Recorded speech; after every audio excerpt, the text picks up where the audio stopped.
Bonjour,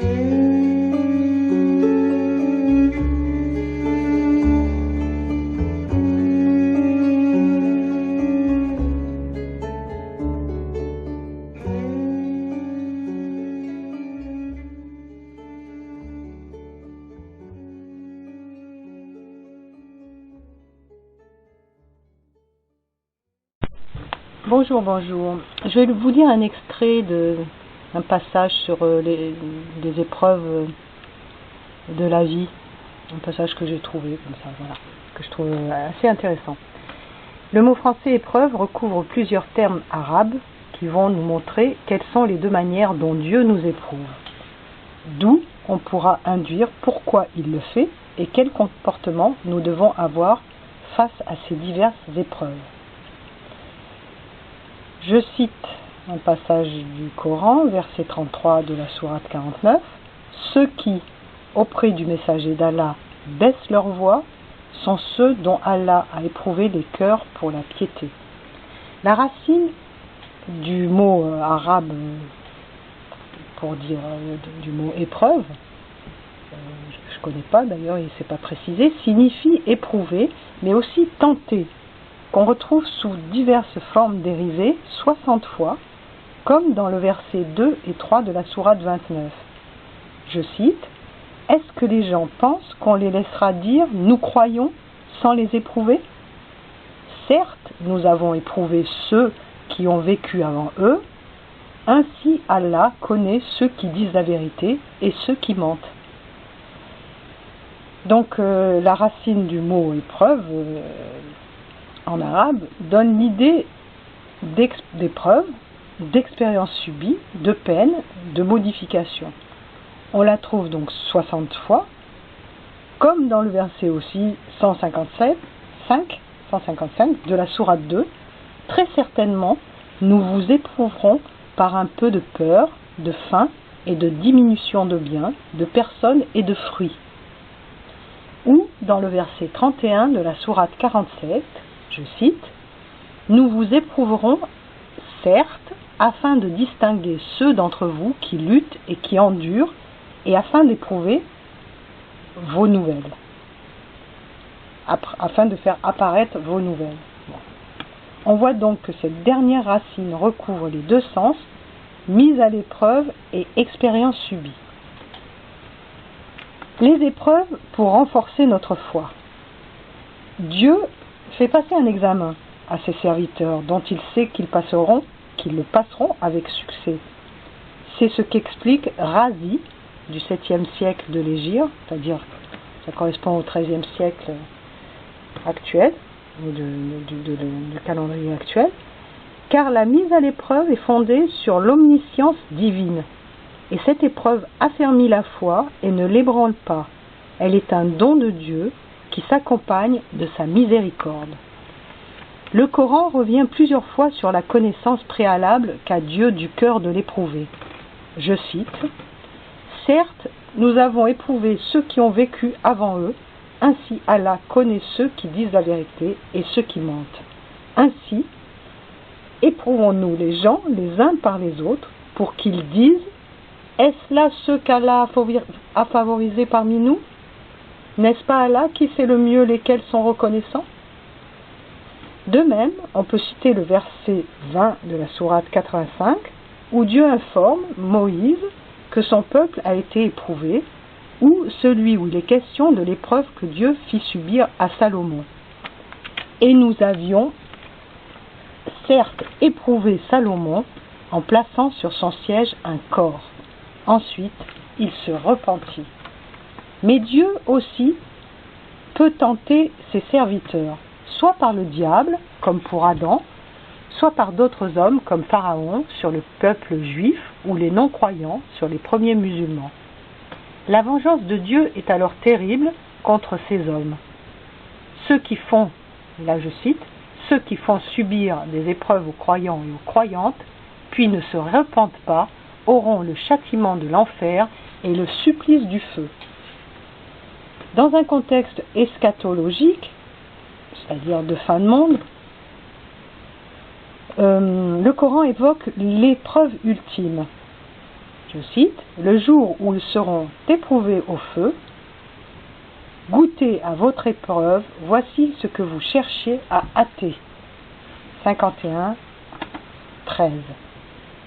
Rappelons-nous que les épreuves sont une preuve de l'amour de Dieu pour nous, ce qui va parfois à l'encontre de nos impressions premières. Écoutons Ibn Attallah. Qu'allège la souffrance que te causent ces épreuves, le fait de savoir que c'est lui qui t'éprouve, car celui qui t'a confronté avec ses décrets est le même qui t'a habitué à constater qu'il choisit pour toi le mieux. C'est par une parfaite bienveillance envers toi qu'il te donne ce qui te suffit et te prive de ce qui te rendrait impie. Il n'a fait de ce bas monde un lieu de tracas, une mine où abondent les ennuis, que pour t'inciter à y renoncer. Le comportement de l'éprouvé. Devant ces épreuves, c'est la confiance et la patience qui sont de rigueur, pour le croyant. En effet, c'est Dieu qui nous les envoie soit directement, soit par des intermédiaires, mais les épreuves s'enracinent dans son omniscience et s'accompagnent de sa grâce et de son pardon. Lui seul peut éprouver sa créature, puisque lui seul sait de science certaine que c'est cette épreuve qui affermira sa foi. Le serviteur n'a plus qu'à supporter, mais non comme un fardeau, comme un nouveau cadeau que Dieu lui envoie, car Dieu ne nous donne jamais plus que ce que l'on peut supporter. La grande qualité du croyant face aux épreuves est la patience, sabr en arabe. On peut traduire le mot arabe sabr par patience, endurance, constance. Quel que soit le sens qu'on lui donne, la patience traduit et reflète l'état d'acceptation de la volonté divine, sa volonté contraignante. Elle exprime aussi la confiance absolue que le croyant place en son Seigneur, le fameux tawakkul, c'est-à-dire confiance absolue donc, ou remise confiante entre les mains de Dieu. C'est un don, une grâce. Le Coran dit qu'il est beau le salaire des bons ouvriers qui patientent et qui placent leur confiance en leur Seigneur. Coran 29, 58-59. Dans le Coran, la patience est mentionnée 103 fois. C'est dire l'importance de cette vertu qui est aussi une qualité divine. D'ailleurs, le dernier des 99 plus beaux noms divins est As-Sabur, le très patient. Selon les traditions prophétiques, la patience est, avec la reconnaissance, une des deux composantes de la foi, l'iman. C'est une très grande vertu. Rares sont les hommes doués de la véritable patience. C'est une marque qui caractérise tous les prophètes ainsi que les saints. En effet, comment endurer les épreuves qu'ils subirent sans une grande détermination, une foi inébranlable dans le secours divin et la victoire de la vérité, et surtout sans la constance, et sans la patience. La patience, c'est ce qui permet de ne pas désespérer dans l'épreuve.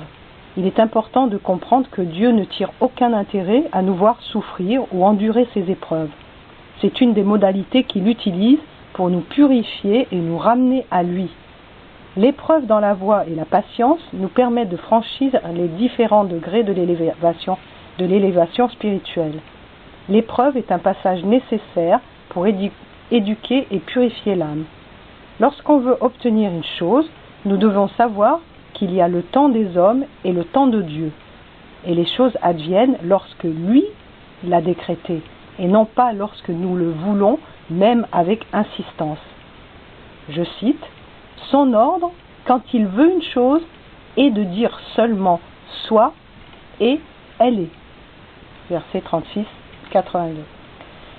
Dans la voie spirituelle, une des plus belles preuves de patience et de sincérité est l'histoire de Sidi el-Hajj Abbas, que Dieu l'agrée. Il s'était rendu dans la ville d'Afir dans l'espoir de rencontrer quelqu'un qui le guiderait vers la voie de Dieu. Là, il fut attiré par un majhoub que tout le monde évitait. Ça doit être un fou, majhoub. Sidi Hajj Abbas lui demanda de lui donner un dhikr. Le Majoub l'invita à retourner chez lui en disant que celui qui devait le guider vers Dieu viendrait frapper à sa porte. Ceci se produisit, mais au bout de 35 ans. Pendant tout ce temps, Sidi Hadj Abbas ne perdit pas espoir. Finalement, lorsque son cheikh Sidi Abou Medienne et ses disciples vinrent frapper à sa porte, sa joie était telle qu'il leur offrit de les héberger. Il leur dit que pendant toutes ces années, il avait acquis suffisamment de biens pour s'occuper d'eux et pourvoir à tous leurs besoins. En effet, outre la patience, Sidi Hadj Abbas se distinguait par sa grande générosité. La véritable patience, ce n'est pas le fatalisme, la résignation ou l'acceptation à contre-cœur. Il faut pouvoir accepter les choses de bon cœur et dans un bon esprit, en nous disant qu'il y a des choses qui nous échappent, que notre perception et notre compréhension des événements sont limitées. D'où l'importance de la confiance en Dieu et du détachement. Sans elle, il est difficile de faire preuve de patience. La compréhension d'un événement dont le sens nous échappe viendra au moment voulu. C'est ce qui est illustré dans l'histoire de Moïse et Al-Khidr. On ne va pas rappeler cette histoire, on la connaît, on en a assez parlé déjà. Il est un domaine dans lequel notre patience est mise à rude épreuve. Il s'agit de la maladie. D'ailleurs, ne désigne-t-on pas par le terme patient la personne malade qui consulte un médecin? Chaque prophète se caractérise par une qualité sublime. Dans le cas de Job, sur lui la paix, il s'agit de la patience. Dans la tradition monothéiste, on parle de la patience de Job. Dieu mit à l'épreuve Job pour démontrer à Satan que ce prophète était sincère dans sa foi. Le diable affirmait que Job n'adorait Dieu que parce que celui-ci l'avait comblé et que s'il lui retirait tout ce qu'il possédait, ce prophète finirait par renier Dieu. En effet, Job avait une épouse, de nombreux enfants, et il était connu pour sa grande richesse. Il possédait de nombreuses terres, du bétail, et de nombreux serviteurs étaient à son service. Il perdit d'abord ses biens, puis ses enfants. Il fut ensuite affligé d'une maladie de peau qui fit de lui un paria, au point que tous ses proches l'abandonnèrent, y compris ses plus proches compagnons. On l'abandonna à l'extérieur du village, sur un tas de fumier. Seule son épouse, qui s'appelait Rahma, miséricorde, ce qui signifie miséricorde, demeura auprès de lui, fidèle jusqu'au bout. Finalement, Dieu lui envoya la guérison sous la forme d'une source d'eau fraîche, mais Job ne faillit jamais dans sa confiance en Dieu. Je cite la sourate 21.